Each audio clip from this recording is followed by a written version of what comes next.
Hi നമസ്കാരം. എൻ്റെ പുതിയ വീഡിയോയിലേക്ക് എല്ലാവർക്കും സ്വാഗതം. നേരത്തെ മുറിച്ച് കഴിഞ്ഞ മട്ടിക്കൊലയാണ്.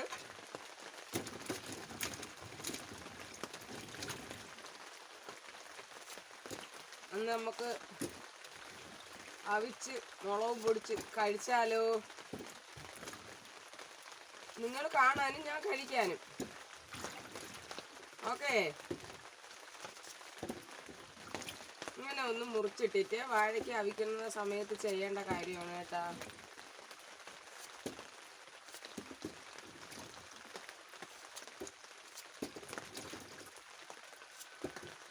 ഇത് നമ്മൾ തോടിളക്കിയല്ലേ കഴിക്കുന്നത്. ഇങ്ങനെ മുറിച്ചിട്ട് വയ്ക്കാം.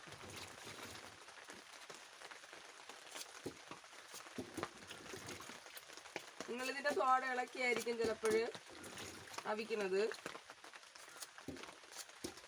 ഒന്ന് കമൻറ്റ് ചെയ്തേക്കണേ.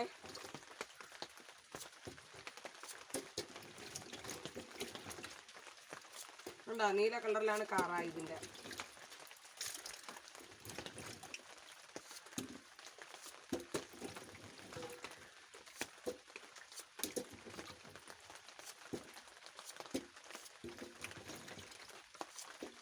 എല്ലാവരും ലൈക്ക് ചെയ്യണേ, കമൻറ്റ് ചെയ്യണം, ഒപ്പം ഷെയറും ചെയ്യണം. ആദ്യമായി ഫോളോ ചെയ്ത് കാണണം കേട്ടോ.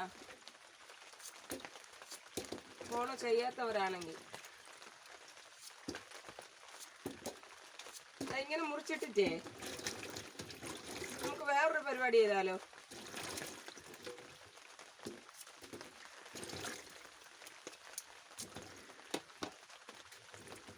ഇത് ചോറ് വടിച്ചു വെച്ചിരിക്കുന്ന വെള്ളമാണ്, കഞ്ഞിയുടെ വെള്ളം. കണ്ടോ, ഇങ്ങനെ അല്പം ഒന്ന് ഒഴിച്ചതിന് ശേഷം ഇങ്ങനെ ഒന്ന് കഴുകി നോക്കണം. അടുത്തേക്ക് പിടിച്ചാണ് ഒന്ന് ശ്രദ്ധിച്ച് നോക്കണേ. ഇത് കണ്ട, ഇതിൻ്റെ കറ മുഴുവനായിട്ടും ഇങ്ങനെ കിടക്കും. കയ്യിലും വാഴക്കറ തന്നെ കണ്ട, ഇങ്ങനെ ആകും. അപ്പം ഇതിൻ്റെ കറ മുഴുവനായിട്ട് അങ്ങ് പോകും. നമ്മൾ എന്ത് ചെയ്യണം, ഒരു 5 മിനിറ്റ് ഇട്ടതിന് ശേഷം കഴുകി വാരണം. ഇല്ല, നല്ല കറയുണ്ട് ഇതിൽ.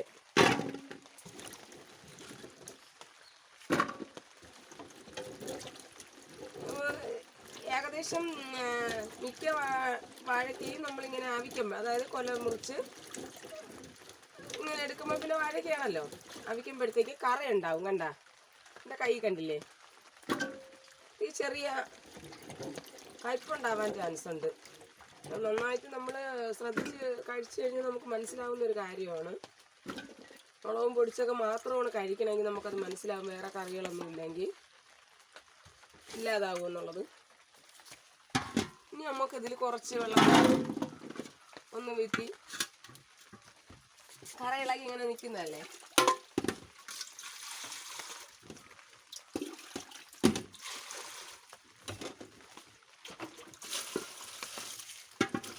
ഇപ്പൊ അത് എന്ത് വൃത്തിയെന്ന് നോക്കേ. കറയുണ്ടോ? ഇല്ല. എന്താ, ഇനി നമുക്ക് വാരി വീട്ടിലേക്ക് ഇങ്ങനെ ഇട്ട്, ഇപ്പൊ അവൻ സുന്ദര കുട്ടപ്പനായി നടക്കുകയാണ്. എന്താ, വെള്ളത്തിൽ ഓടി നടക്കുകയാണ്. ഇങ്ങനെ വാരി ഇങ്ങനെ ചരുവത്തിലേക്ക് ആക്കി, അതിനുശേഷം അത്യാവശ്യം ഒരു കപ്പ് വെള്ളമൊക്കെ ചേർത്തിട്ടുണ്ട്.